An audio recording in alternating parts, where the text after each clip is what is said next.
Okay, so got a Honda 250X right there, 2005. Got it on Craigslist, good deal, nice guy. Taillight was out, right here. Here, it's a 4-light original OEM, 2 leads, black and green, and it just goes up underneath there. You put it right there. Okay, so it fits in right inside. Anyway, if you have it, you'll know. Anyway, pardon the odd camera angles, but I wanted to make sure I got this. So, in other words, it's not as simple as it seems. So you go and you try and find a replacement light, and what you get is this.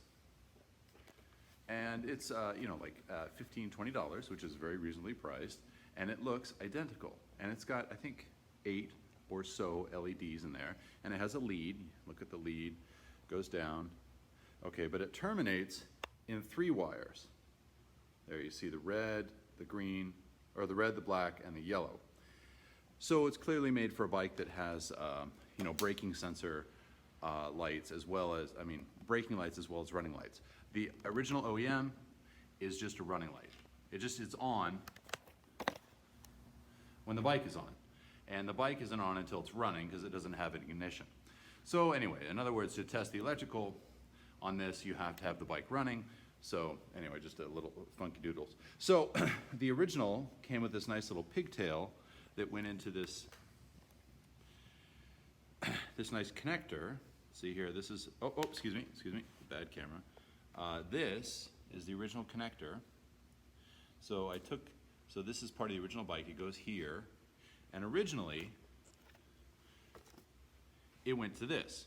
Okay, so now I have a nice factory 2-prong slide-in, slide-out receptacle, a green wire and a black wire going to a 3-wire outlet.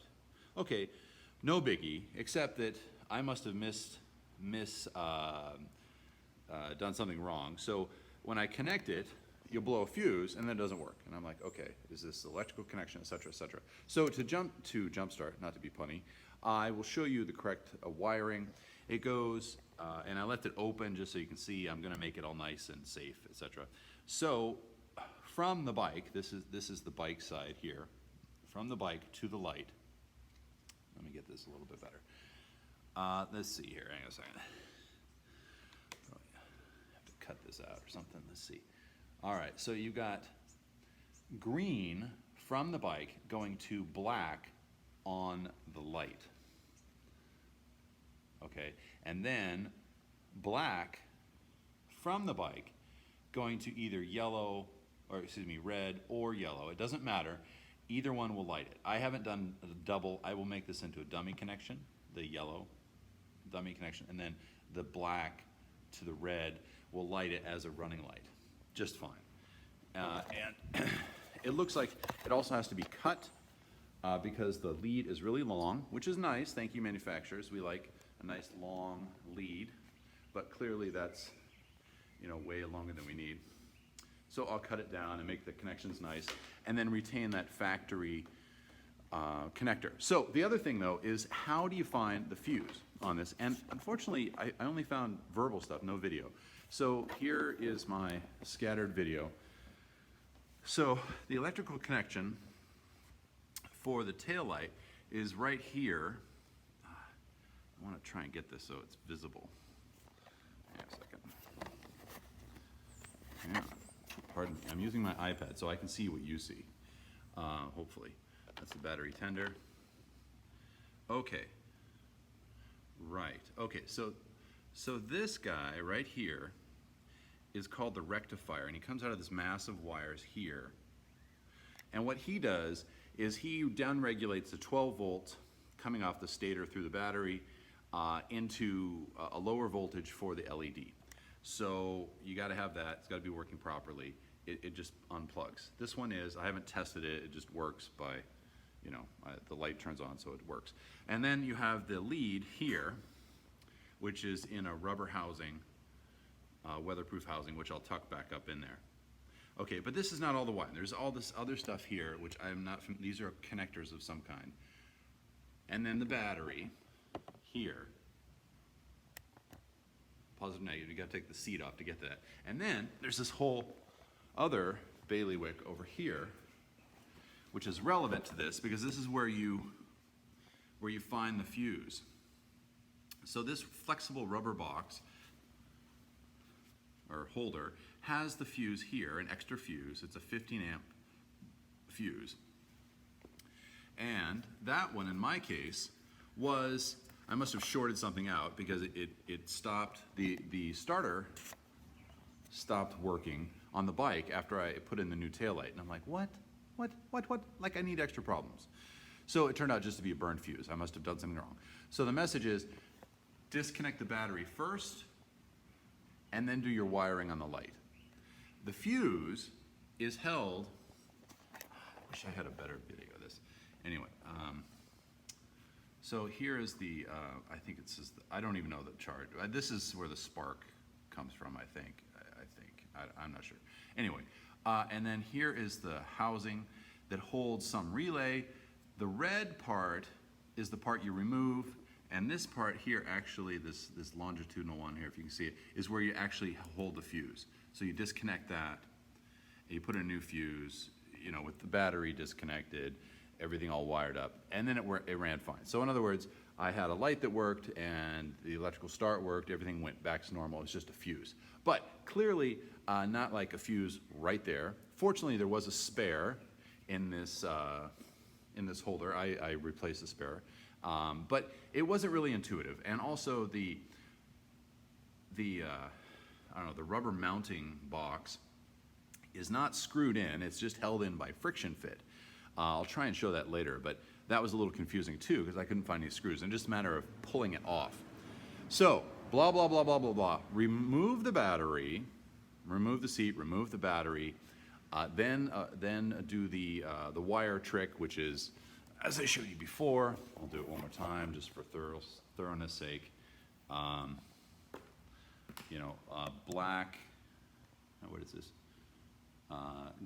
Bike, let's see, bike green to light black, and then bike black to either red or yellow, and then reinstall the battery.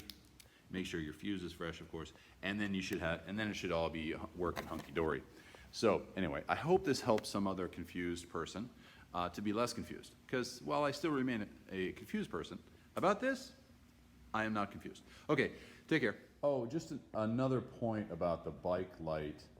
To mount this little guy, and again he goes, or where is it? He goes up in here. Where do you see it? Up in here, and you mount it, and you use these nice bolts. Where is this bolt? Camera? All right, use these nice little nuts. They come from Honda. Clearly, you know, they're countersunk and have wide, and it's just perfect for fitting up in that. Right there, right? The light from the websites that everyone's selling does fit. I mean, the bolts fit, and that's nice. They screw right in there. I guess I should probably do that. You know, they fit right in there, so it's nice. So you don't have to buy extra hardware. It seems to be virtually an identical fit, which is nice. Okay. Anyway, there we go.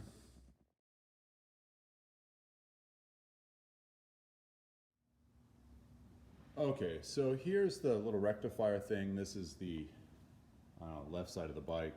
So you stick this up in here, this rubber sleeve here, and then roll this cover down for dust protection. Anyway, you roll this cover out too. All right. Okay, so here is the rubber housing. This goes in the big hole there, and then this goes in there. I'll try and fuss this on. And this shield goes over here, and this goes over the leads. Anyway, I wish there was a way I could show this better, because it is a little bit of a thing. All right, we'll see what I can figure out here. All right, let's see if I can muss this together here.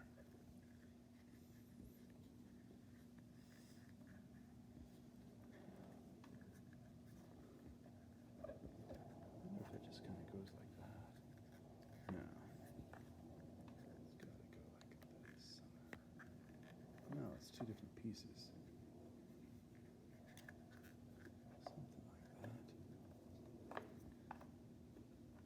like that. There we go.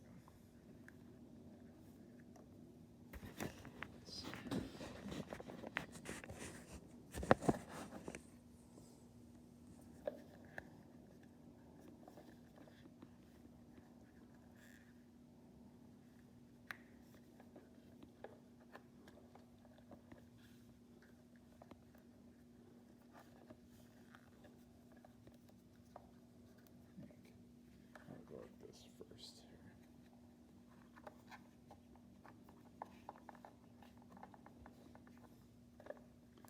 Oh, I see. I see, said the blind man. Okay, right.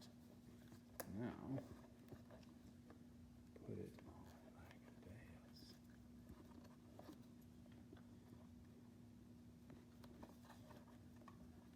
like that.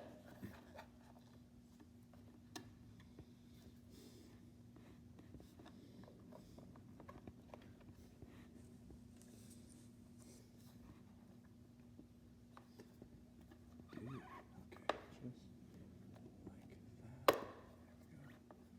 Boom. Boom, done. Make sure those leads are covered.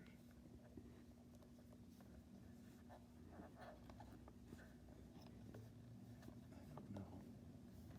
don't know how that is supposed to be. This is peeled. That probably begs a little electrical tape there.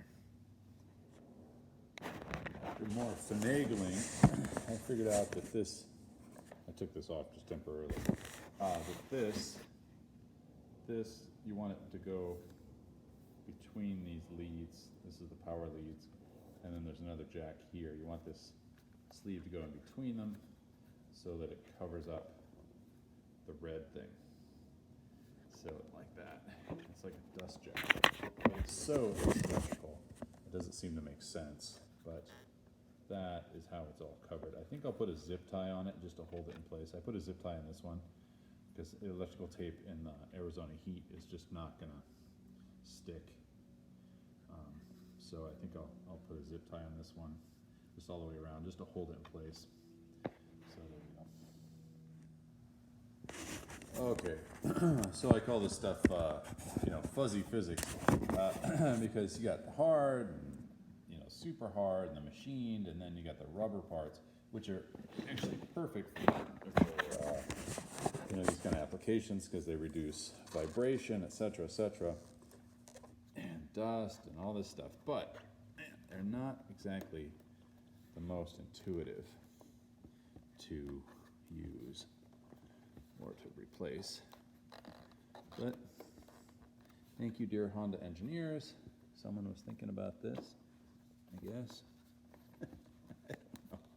I'll say thank you now until it breaks again. There we go. And this goes like that. Okay, and then that plate goes on there. And here is the plate that goes there. Let me see. It looks like this. It is so irregular. I'm trying to think. I think it goes something like this. It goes something like that. Yes, right. See how the bolts line up there. See how this one lines up there. And then down here. Oh, down here. That hole goes to there. And then somehow miraculously it all fits. And it's lightweight and flexi strong. And this also fits the seat mount. So now I have to just connect the battery, and I should put this all back, and then we'll be, 4 hours later. How can I do this? Let's see. Clutch in.